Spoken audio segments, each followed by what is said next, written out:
Hello students. So today we are going to start your chapter 12 that is of class 9th that is Heron's formula. Okay. आज हम इसके बारे में बात करने वाले हैं. ठीक है. अब हाउ इट इज फॉर्म्ड ये आपके लिए जरूरी नहीं है. इसमें जरूरी क्या है, पहली चीज आपको ये फॉर्मूला पता होना चाहिए. अगर आपके पास कोई प्रीवियस नॉलेज नहीं भी है तो भी काम चल जाएगा. सिर्फ आपको क्या पता होना चाहिए अबाउट ट्रायंगल्स, स्क्वायर्स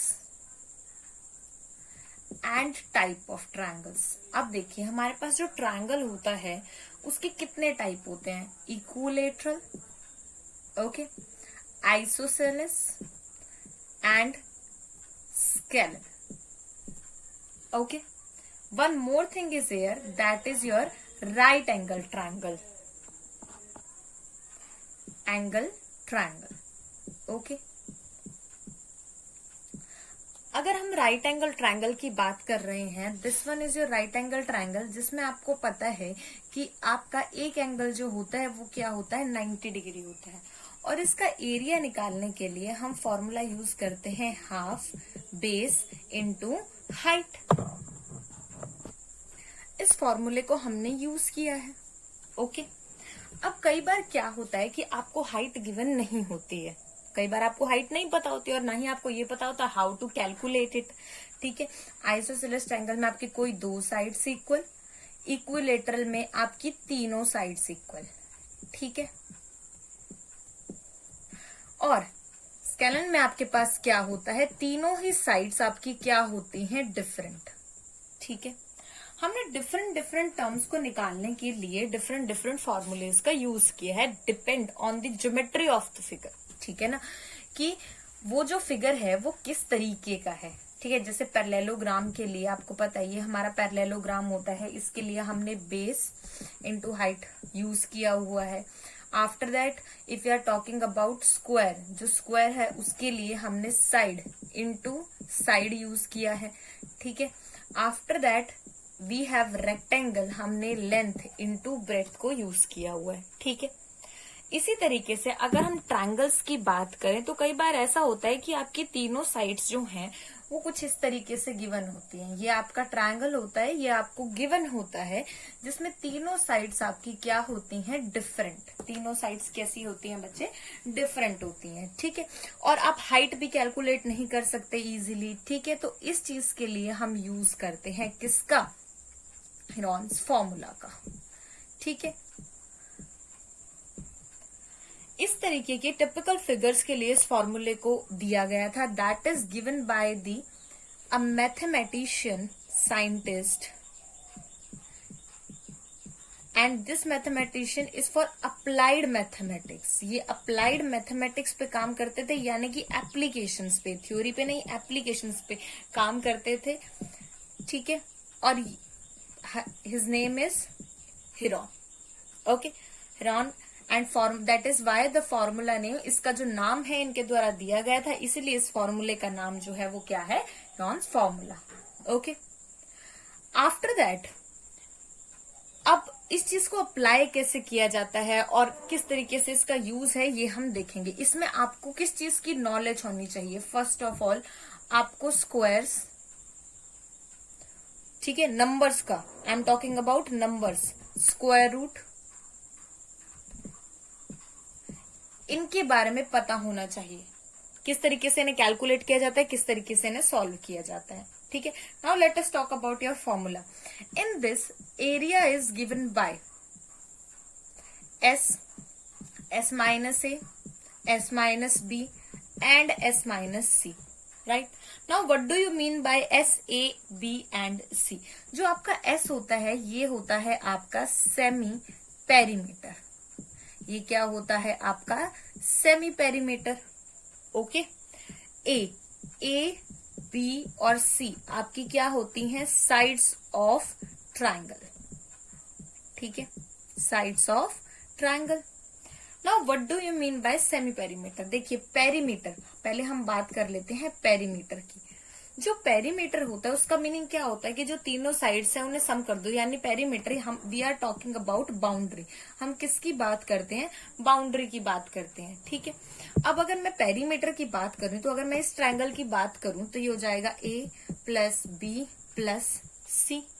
और सेमी का मीनिंग अब आपके पास क्या होता है? सेमी का मीनिंग होता है आपके पास हाफ, यानी जो भी आपका पेरीमीटर है उसको हाफ कर दीजिए, ठीक है। It means when we divide A B C by 2, अगर मैं इसे 2 से डिवाइड कर दूं तो ये मेरे पास क्या बन जाएगा? Semi perimeter. This one is your semi perimeter, ठीक है। तो यानी कि यहां से हमारे पास जो फाइनली फॉर्मूला निकल के आया है, जो आके आपको हर क्वेश्चन के अंदर यूज करना है, वो क्या हो जाएगा? That is area is equals to S minus A, S minus B, S minus C. Okay, A B C are the sides of triangle. ये आपकी साइड्स हैं किसकी? ट्रायंगल की। Okay, and S is equals to A plus B plus C by 2 is semi perimeter of triangle। ये आपका semi perimeter है triangle का। Okay, अब ये फॉर्मूला किस तरीके से अप्लाई किया जाता है, चलिए इसके बारे में भी हम डिस्कस कर लेते हैं कि इसका यूज क्या है। देखिए सीधी सीधी अगर आपको साइड्स गिवन है तो ये बहुत ज्यादा इजी, आप सीधा सीधा लगा देंगे। ए बी सी आपको गिवन है, एस निकालिए, फॉर्मूले में पुट कर दीजिए, ठीक है। अब इसे अप्लाई कैसे किया जाता है, एक क्वेश्चन करके देख लेते हैं जहां से आपको क्लियर हो जाएगा कि किस तरीके से इसे अप्लाई किया जाता है। ये बहुत इंपॉर्टेंट है, आगे आने वाले बहुत सारे कॉम्पिटिटिव एग्जाम्स के अंदर भी इसका यूज है, ठीक है। तो इसे ध्यान से समझिएगा। फॉर एग्जाम्पल आपके पास एक क्वेश्चन है, find the area of triangle, मैं ट्रायंगल लिख रही हूं इस तरीके से, having 2 sides of which are, ठीक है। एक आपको गिवन है 8 सेंटीमीटर और दूसरी आपको गिवन है 11 सेंटीमीटर एंड पेरीमीटर, और आपको पेरीमीटर भी गिवन है 32। आपको पेरीमीटर गिवन है 32। इस तरीके से आपका कोई ट्रायंगल है, मान लीजिए 11 है, ये 8 है और ये आपका ट्रायंगल है 11 8 ए बी एंड सी, और आपको बी सी जो है वो निकाल। अब ये देखिए इसके अंदर ध्यान से कि अगर मुझे फॉर्मूला अप्लाई करना है तो मुझे तीसरी साइड के बारे में पता होना चाहिए, तभी बात बनेगी, ठीक है। तो मैंने क्या किया, यहाँ पे सॉल्यूशन देखिए किस तरीके से लगाया है। A 8 centimetre, B 11 centimetre, C आपको नहीं पता, but you have perimeter which is 32, यानी A plus B plus C is 32 centimetre. This one is also centimetre, unit का भी ध्यान रखिएगा, ठीक है। 32 सेंटीमीटर। अब आपको पता है जो S है वो क्या होता है, A plus B plus C by 2 होता है। तो S तो हमारा निकल गया, 32 divide by 2 and that is equal to 16 centimetre. अब A plus B plus C 32 है, A कितना है 8, B कितना है 11, C आपको नहीं पता 32 सेंटीमीटर। तो C आपके पास कितना आ जाएगा, 32 minus 19 which is equal to 13 centimetre. तो यहां से आपकी C की वैल्यू भी आ गई। अब फॉर्मूला आपको पता ही है कि क्या है, right. Area is equal to under root S into S minus A, S minus B, S minus C, ठीक है।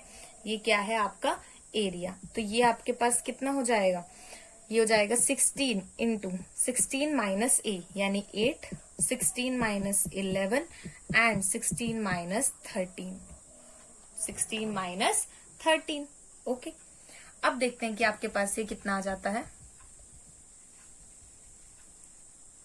ओके, तो आपका जो एरिया है ये है आपके पास, यहाँ देखिए 16 माइनस 8, 16 माइनस 11 एंड 16 माइनस 13। तो ये कितना हो जाएगा, रूट 16 इंटू 8 इंटू 5 इंटू 3। मैंने आपको पहले ही बोला था आपको रूट्स की और फैक्टर्स की नॉलेज जो है वो जरूर होनी चाहिए। ठीक है, अब किस तरीके से सॉल्व करना है ये देख लीजिए। 16, अगर मैं 16 के प्राइम फैक्टर बनाऊं, 16 के आप प्राइम फैक्टर बनाइए, देखिए 16 ये हो जाएगा 2, 8, 2, 4, 2, 2, 2 एंड 1। इट मीन्स 1, 2, 3, 4, 4 इसके क्या है, फैक्टर्स है। ठीक है, तो ये हो जाएगा 2, 2, 2 एंड 2। आफ्टर दैट 8 के लिए 2 into 2 into 2। After that 5 as it is and 3 as it is. अब बना दीजिए पेयरिंग, स्क्वायर की बात हो रही है तो 2, 2 के पेयर बनेंगे। आगे हमारे पास कोई पेयर नहीं बन रहा है। ठीक है, तो इसका मीनिंग इस 2 को मैं सेपरेटली बाहर लिख सकती हूँ। ठीक है ना, ऐसे ही तो करते थे ना हम, आपने 8th क्लास में पढ़ा होगा। इस 2 को मैं सेपरेटली बाहर लिख सकती हूँ। एक 2 ये हो जाएगा और एक 2 हमारे पास ये हो जाएगा, और अंदर as it is 2 into 5 into 3। Okay, अब यहां से आपके पास कितना आ जाएगा, 2 2 जा 4, 2 जा 8 एंड दिस वन इज 30। ठीक है, और आपकी यूनिट अब इसके अंदर हमारे पास क्या रहेगी, सेंटीमीटर स्क्वायर, बिकॉज एरिया की बात हो रही है और आपको पता है कि एरिया की यूनिट सेंटीमीटर स्क्वायर होती है। ठीक है, तो इस तरीके से आपको ये फॉर्मूला लगाना है और क्वेश्चंस को सॉल्व करना है। Okay, after this introduction video we will start your exercise. Okay, like the video, subscribe the channel to get the latest notification of your videos. Thank you so much.